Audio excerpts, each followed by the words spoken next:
Kwa hakika siwezi kueleza kile kilichotokea hapa. Maana kilichotokea ni kwamba nimeenda kushuhudia mwili wa kijana wangu umelazwa katika City Mortuary. Jana walikuja maofisa wa polisi 6 muda wa saa 7 za mchana. Kama kijana wangu ametoka Ringa kuchukua miti ya kupanda. Kulikuwa kuna mvua. Ni msimu wa mvua.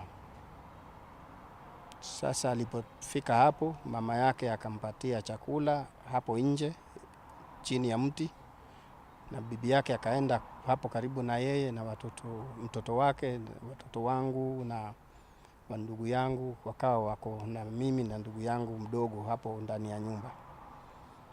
Baada ya muda ambao si mrefu tunaendelea kula, nikasikia ngurumo ya pikipiki inakuja. Kama kawaida yangu, mara nyingine huja wageni hapo, mimi nikatoka nje kuwalaki wageni ambao wamekuja nyumbani. Nikaona kumbe hata si pikipiki moja, ya pili inafuata hiyo ya kwanza. Nikiangalia mbele ya boma huko, kule ambako tunatokea, nikaona pikipiki ya 3. Na kila pikipiki ilikuwa imebeba watu 2. Nilipoambia karibuni,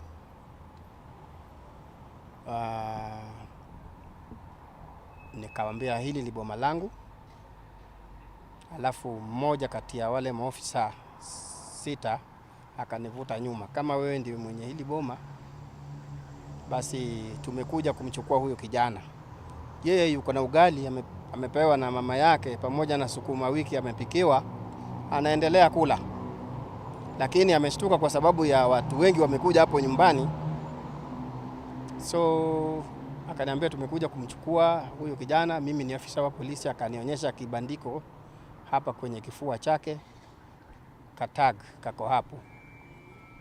Na nikaridhika kuona kwamba basi kama amekuja kumchukua ni vyema, kwa sababu pengine kuna jambo ambalo si sawa ambayo imewafanya waje. Na wakajitambulisha kwamba wao wametoka DCI Nairobi. Kijana ametusi mkubwa wao, kwa hivyo wametuma kutoka Nairobi waje nyumbani kumchukua huyu mtoto.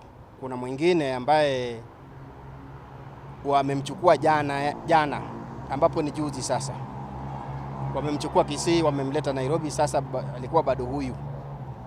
Na wamemtusi mkubwa namna gani? Mimi nilifikiria ni mkubwa wa nchi, na hakusema. Akasema ya kwamba basi mengine mengi wewe tufate Mawego police station, tutakueleza mengi. Mimi nikachukua pikipiki yangu, mdogo wangu akapanda, tukaenda mpaka huko. Tulipofika pale tukawapata wako huko. Tayari vile walifika walimpiga pingu yule kijana wangu. Pale alipokuwa anakula. Hata hakula, akawacha chakula. So wakaenda naye na hiyo pingu mpaka huko.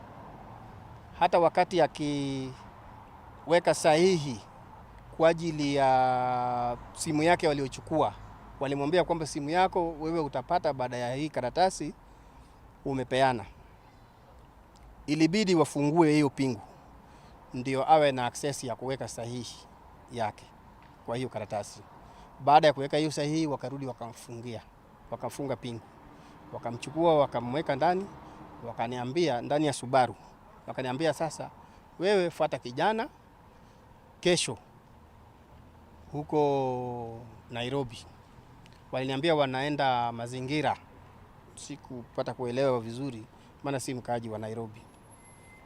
So ilipofika kama saa 2 za usiku kuelekea saa 3, kijana tuliwasiliana.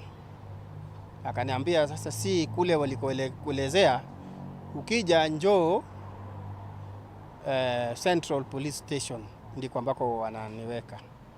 Na sasa jaribu kuongea na wale DCI, maana walitupatia namba zao za simu, ili waeleze, ikiwezekana wao waweze kunipatia mahali ambapo naweza kupata hewa nzuri, sababu kidogo yuko na shida ya asma, na si sana vile, mara nyingine hutokea.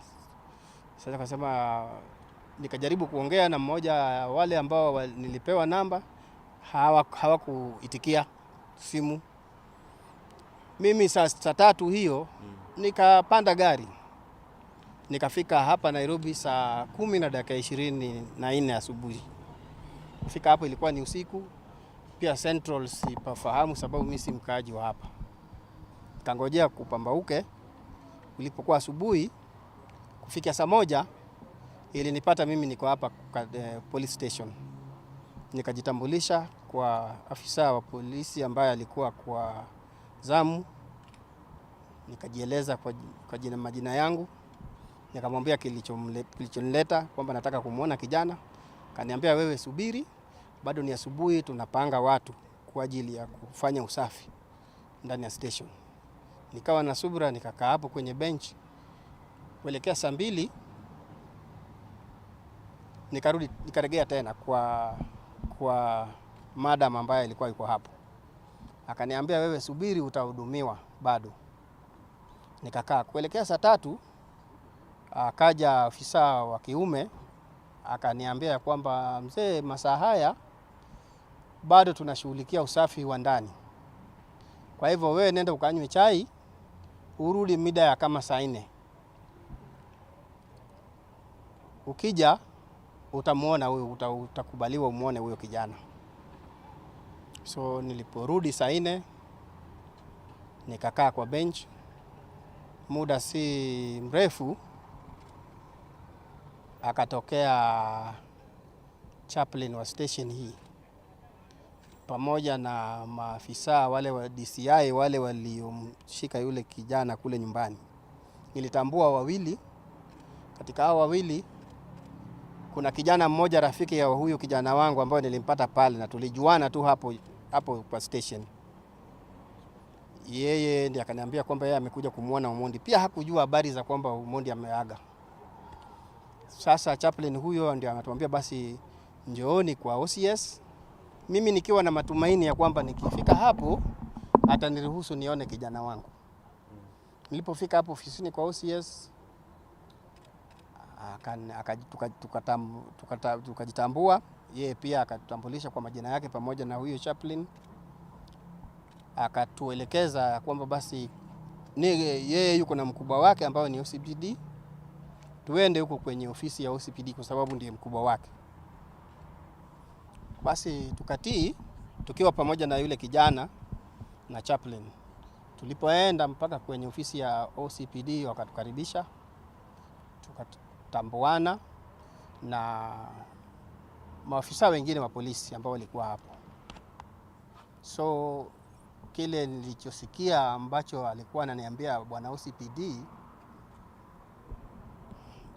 ya kwamba habari ambayo tuko nayo si nzuri sana. Sasa hiyo habari si nzuri sana ndio ikanishtua. Nikaanza kutafakari habari za huko nyuma zile ambazo zinatokea kwenye vyombo vya habari wakati kwa wakati, kwamba vijana huwa mara nyingine wanaangamia. So hiyo ndio ilikuwa kwenye akili yangu. Hata nilipokuwa natoka nyumbani nilimfuata haraka kwa sababu hiyo ilikuweko kwenye akili yangu. Kijana wangu ni kijana mmoja, hakuna hata msichana kando yake. Nimemsomesha kwa tabu kwa miaka yote hiyo, around 20 years ambao nimekaa Pwani, eneo la Malindi kwa ajili ya kujaribu kustawisha maendeleo ya boma langu kupitia kwa huyo kijana, nikifanya uwekezaji kwa ajili ya kumsomesha huyo kijana. So matokeo ni kuuawa. Naweza niseme hivi kwa sababu alitoka nyumbani akiwa ni mzima. Lakini sasa nimeenda kuonyeshwa mwili. Matokeo ni huo mwili. Hayo ndio ningeweza kusema. Mengine ni kuhusiana na mahali palipofanyika ajali. OCPD alitaka akanionyeshe awali masaa hayo ya asubuhi. Nikamwambia mimi siwezi kwenda peke yangu. Kijana yuko na familia yake ambaye ni mke wa kakangu yuko hapa Nairobi, na kuna na wengine. Kuna babangu mdogo pia niko naye hapa na wengine wengi. Na wakili pia niko naye ambaye nilimjulisha tokea jana ya kwamba tungekuja kutatua haya mambo. Niko na hata title deed ambayo nilikuwa nimejitayarisha nayo kwa mkoba wangu hapa, ili endapo kutakuwa na hitaji ya mambo ya dhamana tuweze kuzungumza na wakili kwa ajili ya kuweka dhamana. Na nilikuwa nimemjulisha kijana wangu hapo jana kuhusiana na swala hilo.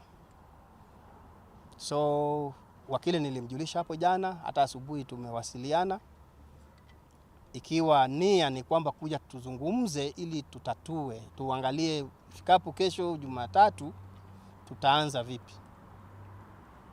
Lakini baadaye kujulishwa na huyo mkubwa wa polisi wa station hii kwamba kijana ameaga, nikamjulisha pia yeye. Sasa ni hivyo. Hivyo.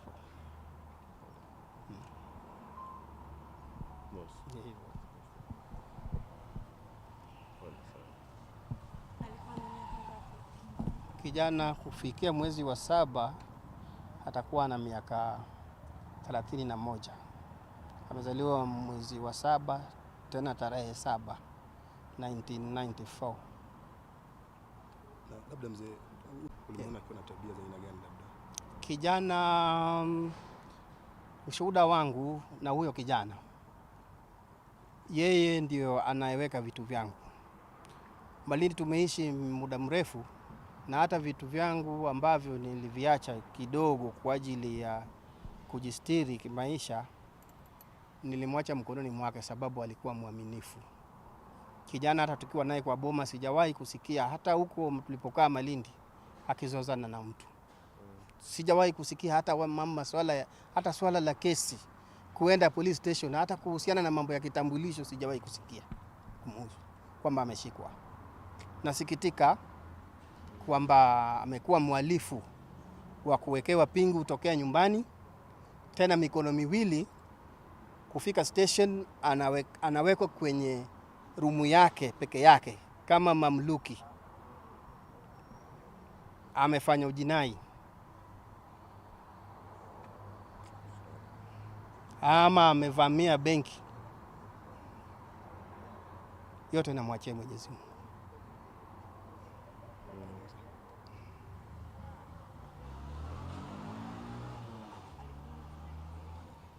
Kijana alikuwa mwalimu, alihitimu kuwa mwalimu wa sekondari, lakini hajaajiriwa na serikali. Sasa amefundisha Gongoni Secondary, amefundisha Voi Secondary, na akaacha kwa sababu alikuwa analipwa na halmashauri ya wazazi.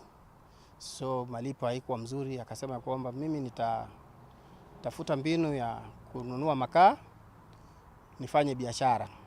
Sasa akawa anafanya Malindi. Hata nyumbani alimekuja tu mwezi mmoja, nafikiri ni miezi miwili. Ameoa juzi. Mke wake ndio hata hajajitambulisha katika mji. Amemwacha hapo nyumbani jana akichukuliwa watu waliokuwa nakula na mtoto mmoja. Na nia ya yeye kukaa nyumbani, alikuwa anataka mzoeze yule mama mke wake mgeni pale nyumbani ili azoe nyumbani, ndio arudi Malindi kwa ajili ya biashara yake. So kwa bahati isiyoepukika amejipata katika hali hiyo.